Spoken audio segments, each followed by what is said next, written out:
Hello and welcome to Big Deal. We are celebrating our birthday today, and today we are going to discuss a very important topic, which was a big theme for 2023, and we are going to focus on the equity market deals. Now remember that there has been a return for the IPOs in this particular year, and also block deal frenzy has been the flavor of every equity market window that we have seen even today. So for that, we will discuss the exits and the returns for the investors, as well as the highlights and what lies ahead on Big Deal today. And let me welcome on the show Gesu Kaushal of Kotak Investment Banking. We have with us Pranav Parikh of Nuvama Asset Management and Atul Mehra of JM Financial.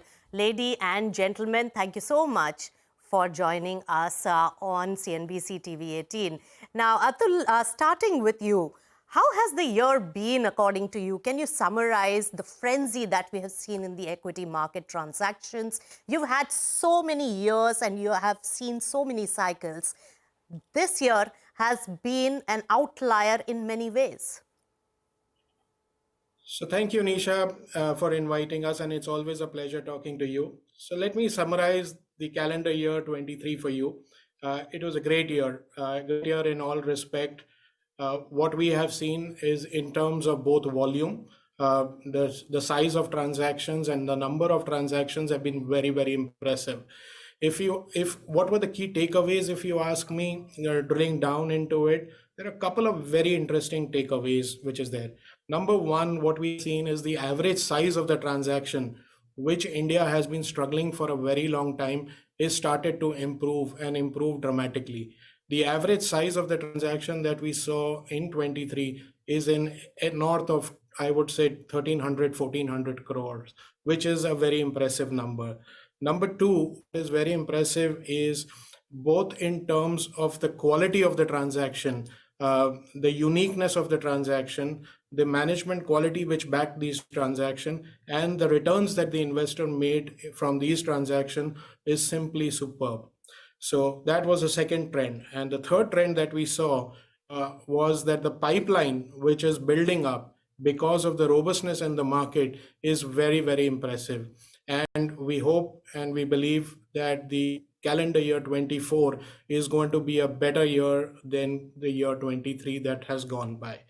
Again, there are some interesting trends that is very important for us to see and note about it. Number one, we are seeing a whole host of companies tapping the capital market. But if I was to chisel it out, what I would see is the four genres of companies making the most out of it. Number one, financial services.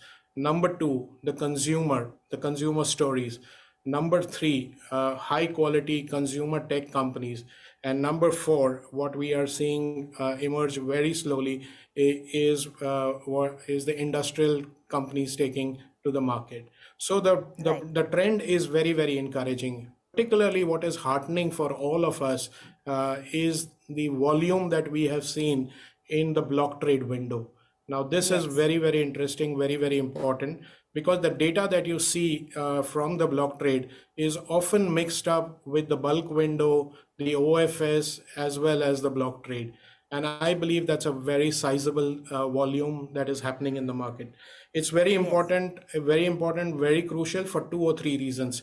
Because number one, this is an alternate for the sponsors or the private equity or even the promoters to dribble out their shares in the market. Yes. Previously, they would look at doing a strategic sale. So the block trades are now becoming an alternative to what we call as a strategic sale.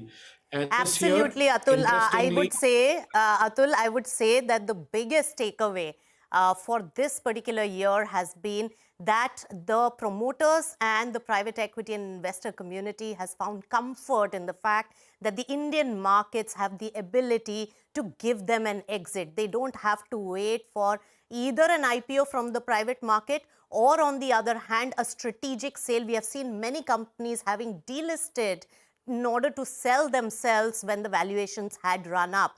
Case in point being one of the big IT companies. So that particular anomaly in our market has been corrected for the first time. So this is the biggest takeaway coming in, and hopefully this will continue. It will reinforce the faith of the investor community in our market. Now, Gesu, coming to you, of course, a lot of trends picked up. IPO frenzy. How do you see the return of the IPOs in this particular year after it took a backseat in the year 2022? And the size and the theme were quite different from what we have seen in the past.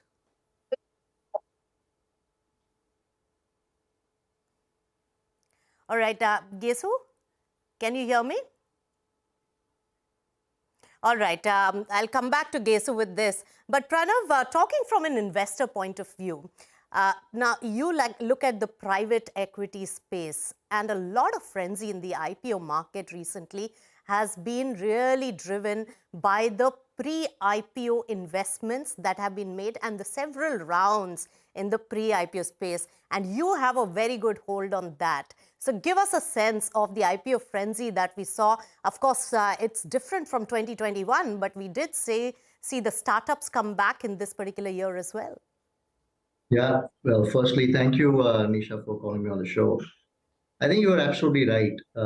If you think about it from a private equity investor's perspective, the IPO markets are a great service to the investor community, because at the end of the day, ultimately all of us have to exit, right? And public markets providing this great exit opportunity is a very welcome step from a private equity perspective. In fact, if you think about it, over a period of the last few years, if you see about 70+%, about 80% of all the IPOs that happen in this country are actually OFSs, right? And that's simply because, as you can imagine, the primary requirements of the companies as they grow have typically been met by private equity guys. Now, what happens is then the IPO market becomes the liquidity event for promoters and private equity investors. And then when you have size and scale in IPO markets coming in fact, a classic example of block deals you talked about a little bit. I mean, it's great, right? Because now you're able to do thousands of crores of block deals at one go. And therefore, private equity doesn't need to wait for years and years to dribble out in the market. You can have high quality investors coming in and take large chunks of the company in the public market. So I think the maturity of the public market system in this country and the size and scale that we're getting to actually enables even higher private investments in the country. In fact, as you Right. know, yeah. Right. A very important point made there, Pranav. Let me also introduce Gesu into the discussion. Gesu, I was asking you about the theme that played out in the return of the IPO market for this particular year. What were the key trends and highlights according to you? So hi Nisha, thank you for having me. I think I'd just like to supplement some of the points that Atul made earlier. We've seen, of course, a very good bullish, buoyant market this year, and we do hope that this will continue as we get into 2024. Some of the key themes that I think were important and that we noticed was the overwhelming interest of domestic investors. I think this cycle of the IPO market has been led by domestic institutions and domestic retail investors, and a very, very large participation by family offices and EIFs. So I think that's been very interesting this year. We've like we've discussed earlier, the block deal volume, size, everything has been great, and that's primarily because deals from 2021 vintage. A lot of the lockups for those companies got over for pre-IPO shareholders who were also private equity investors. So they found great opportunity and liquidity in this market to exit, partially, of course. The deal mix has also been very interesting. We've seen, of course, continued interest from healthcare and healthcare and consumer sectors. Recording in progress. But we've also seen technology deals. We've seen a return of conglomerates. So I think that's been interesting. Right, that's right. So many of these points, but you spoke about the frenzy by the investor community. Now, Atul, Tata Tech, that was one of the biggest IPOs in this particular year. And of course, coming in from a well-known Tata name from a conglomerate after decades.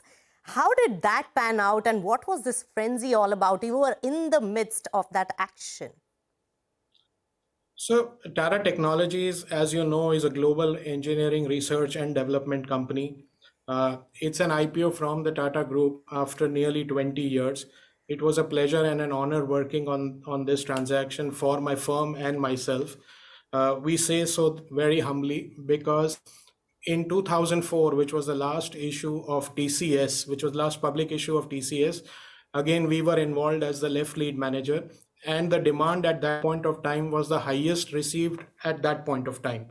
Today, fast forwarding life 20 years down the line, in 2023, when we did the IPO of Tata Technology, again, the response was mind boggling. And again, we were very humbled to say we were the left lead manager again for this transaction.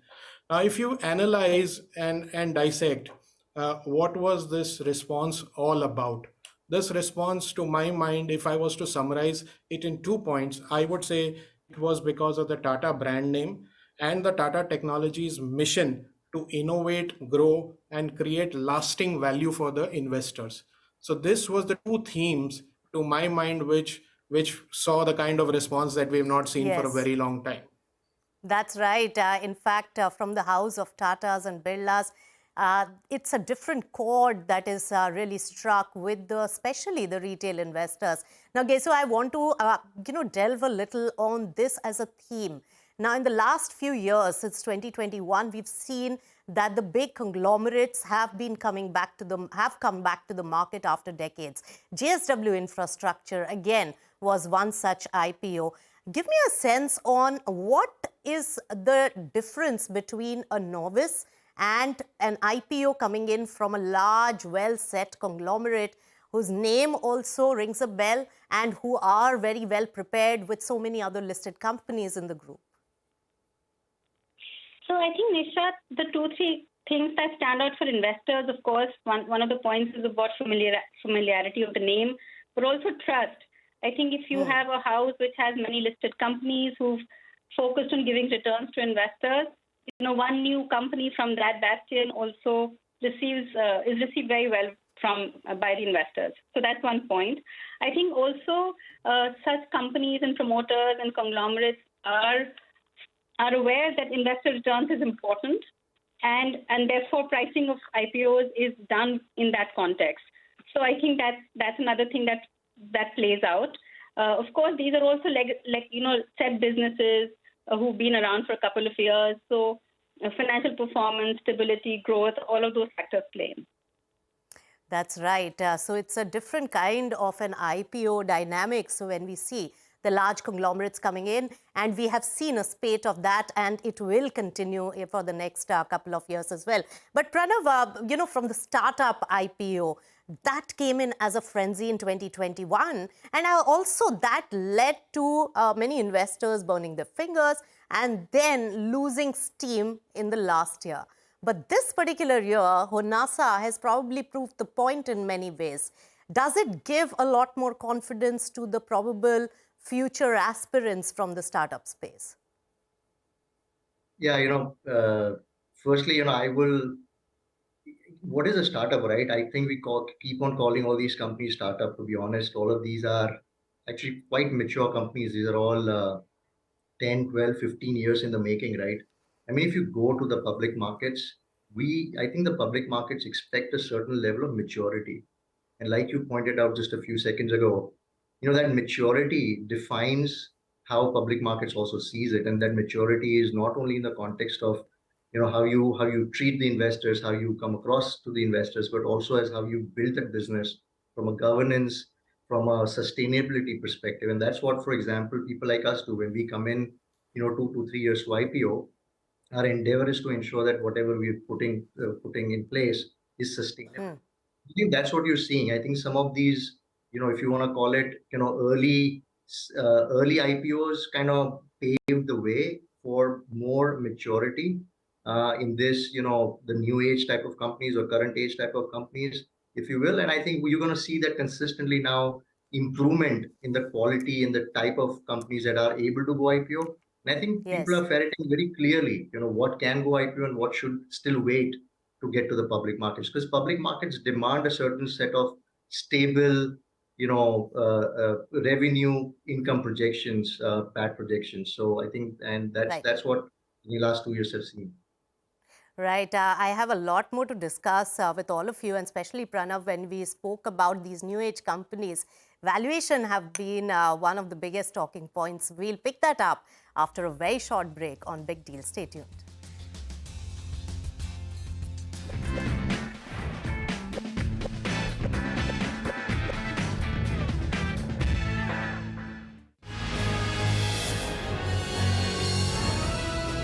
CNBC-TV18, embarking on a quarter century of excellence.